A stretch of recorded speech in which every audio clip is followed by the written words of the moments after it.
Perhatikanlah, CEO cantik dengan kekayaan miliaran ini pertama kali menginap di sebuah hotel. Tapi ia tiba-tiba merasa panas dan dingin di seluruh tubuh. Barulah ia menyadari bahwa dia telah dibius.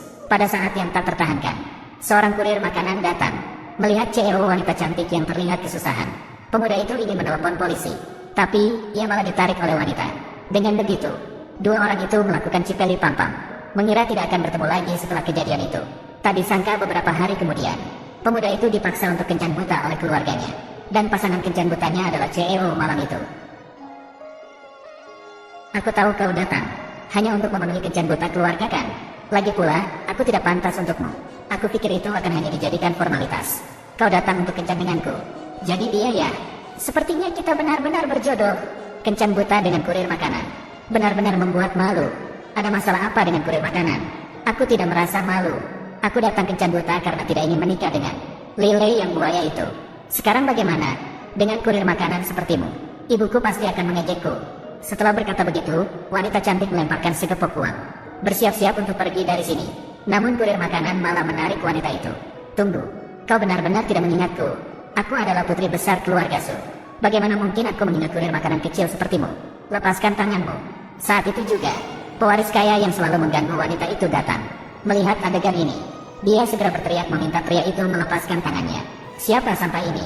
Wanita cantik berusaha menghindari gangguan pewaris kaya. Akhirnya dia menarik pemuda itu sebagai kambing hitam.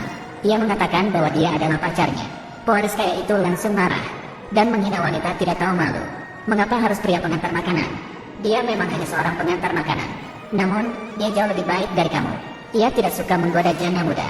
Namun, pewaris kaya tidak marah.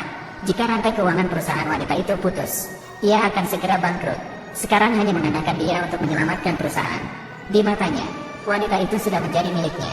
Pemuda di samping melihat pewaris kaya begitu sombong, langsung menamparkan. Bagaimana berani memukulku? Wanitaku juga berani. Wanitamu tidak cocok denganmu. Apa maksudmu? Aku sudah tidur dengannya. Mengapa tidak pantas? Apa yang kamu bicarakan? Kamu lupa 302. Walau itu kamu. Bagaimana? Bagaimana dengan rudalku? Melihat dua orang bermain-main di depannya, hati pewaris kaya hampir meledak.